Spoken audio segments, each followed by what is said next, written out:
ऊंचे के वर्ण में जन्म पाता है, वैश्य वर्ण में आता है।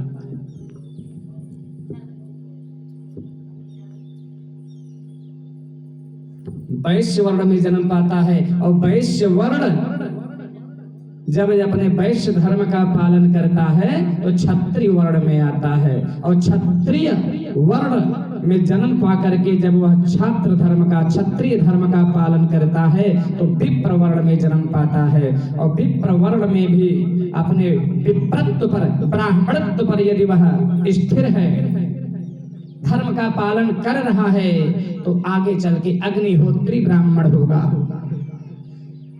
संत होगा, महंत होगा, सन्यासी होगा, और 10-20 जन्म और लेगा, तब कहीं जाकर के वो मुक्त होगा। इस मुक्ति को क्या कहते हैं जानते हैं? जो मैंने बताया, जो कई जन्म लेने के बाद मुक्ति मिले उसे क्रम मुक्ति कहा जाता है। क्रमशः नीचे से ऊपर के वर्ण में जन्म ले करके जो मुक्त होगा, 10-20-50 जन्म ले करके उसे क्रम मुक्ति प्राप्त होगी। और क्रम मुक्ति के दाता कौन है? राम। और सद्य मुक्ति एक है प्यारे, सद्यो मुक्ति। सद्यो मुक्ति के दाता हमारे घनश्याम हैं। सद्य शब्द का अर्थ जानते हैं? तत्काल, तुरंत, तत्क्षण। जिस योनि में हो उसी योनि में मुक्ति मिल जाए। और ये मुक्ति कब मिलेगी? जब घनश्याम कृष्ण की कृपा होगी। तत्काल मुक्त करने का सामर्थ्य, अधिकार कृष्ण में है। राम सरल भले हैं, नाम सरल है, कृष्ण की अपेक्षा है कि नहीं? अच्छा, राम लिखने में सरल है कि कृष्ण? बताइए, बोलिए आप। राम सरल है लिखने में कि कृष्ण? अच्छा, कहने में राम सरल है कि कृष्ण? जिनके मुख में दांत नहीं होगा ना, वो भी आराम से राम बोल ही सकता है। लेकिन जिसके मुख में दांत नहीं होगा, कृष्ण बोलने में थोड़ी सी सावधानी रखनी होगी कि गलत ना निकल जावे। वेदन में साम वेद, धामन में अवध धाम, सुंदर में कामदेव, नामन में राम है। संगत में साधु संग, अंगन में नयन अंग, रंगन में श्याम रंग, सरितन में गंग है। देहन में विप्र देह, गेहन में धर्म गेह, देवन में महादेव, मुनिन में निष्काम है। शस्त्रन में धनुष बाण, सेवक में हनुमान, तान से न भजन करत हरिजन गुण गान है। बोलिए भक्तवत्सल भगवान की।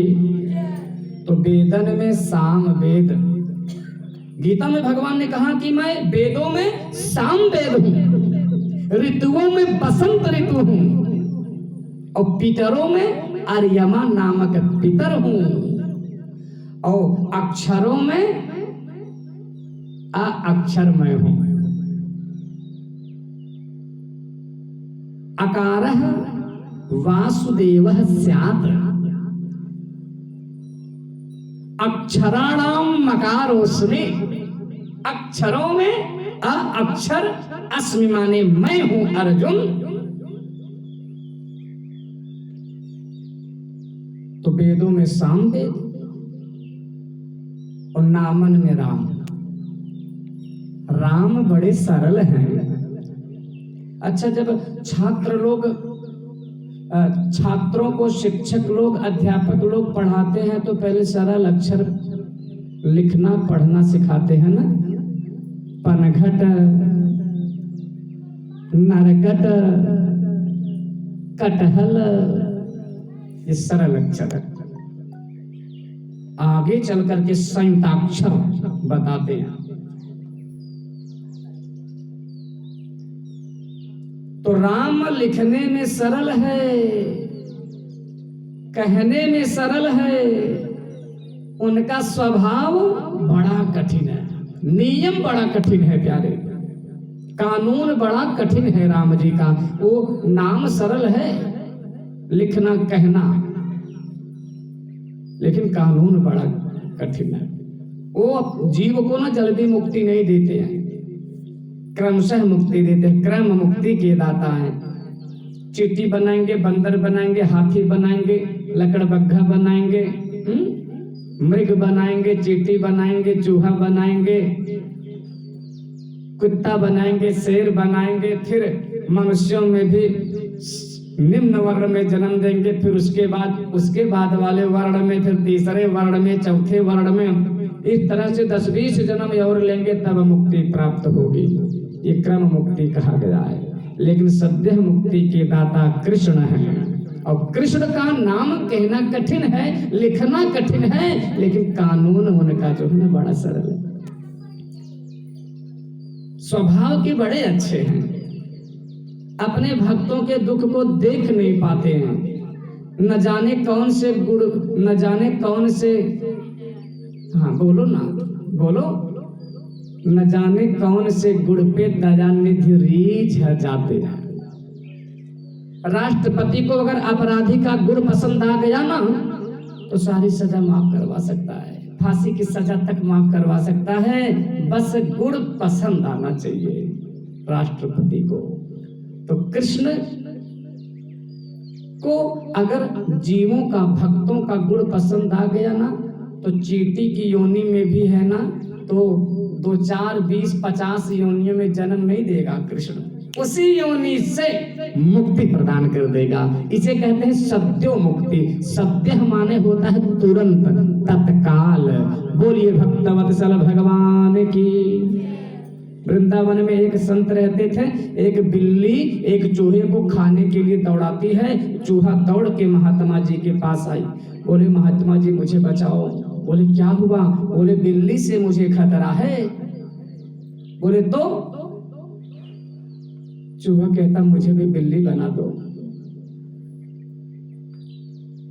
जब मुझे भी आप बिल्ली बना देंगे तो वो बिल्ली यही समझेगी कि हमारे बिरादर वाला है भैया, अपनी जाति का समझ करके मुझे छोड़ देगा, क्योंकि जातिवाद बहुत तेज चल रहा है। बिल्ली मुझे बनाओ क्योंकि वो भी बिल्ली है, अपनी बिरादरी का जान करके मुझसे छोड़ देगी। महात्मा जी बिल्ली बना दिए, लेकिन कब तक? 2 महीने के बाद कुत्ता दौड़ा जा, बिल्ली दौड़ के आई, अब कुत्ता बनाओ, कुत्ता बनाया। फिर एक दिन सियार दौड़ा जा, दौड़ के आया, सियार बनाओ, सियार बनाए। 2 महीने के बाद फिर एक बब्बर शेर ने दौड़ा जा, दौड़ के आया। बोले बब्बर शेर से पाला पड़ गया। बोले तो मुझे भी बब्बर शेर बनाओ। महात्मा जी बब्बर शेर बना दिए, और बब्बर शेर बनते ही ससुराल अपनी औकातें भूल गया हो।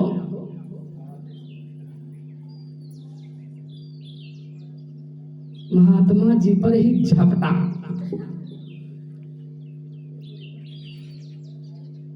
खत्म करने का प्रयास किया, अस्तित्व मिटाने का प्रयास किया। कौन महात्मा, कौन भगवान? मानव शरीर मिल गया तो शेर की तरह दहाड़ रहे हैं। कौन भगवान, कैसा भगवान? उन्हीं के नाम के अस्तित्व को मिटाने में लग जाए अगर ये मनुष्य तन प्राप्त करके स्वयं को ही शेर मानने लगे। तो महात्मा जी ने कहा चिंता मत करो, तुम अपनी औकात भूल गए हो। चूहा थे, बिल्ली बना जा, कुत्ता बना जा, सियार बना जा, शेर बना दिया है तो मुझ पर ही झपट रहे हो, मेरे ही नाम के अस्तित्व को मिटाने में लगे हो। कौन भगवान, कैसा भगवान? वेद के अर्थ अनर्थ करोगे, नहीं शास्त्र की बात पे ध्यान धरोगे। चिंता मत करो, चूहा से शेर बना सकता हूं तो शेर से फिर चूहा बना सकता हूं। और महात्मा जी उस शेर को फिर चूहा बना दिए। पढ़े रहो यही। बोलिए गोविंद गोपाल भगवान की। मैं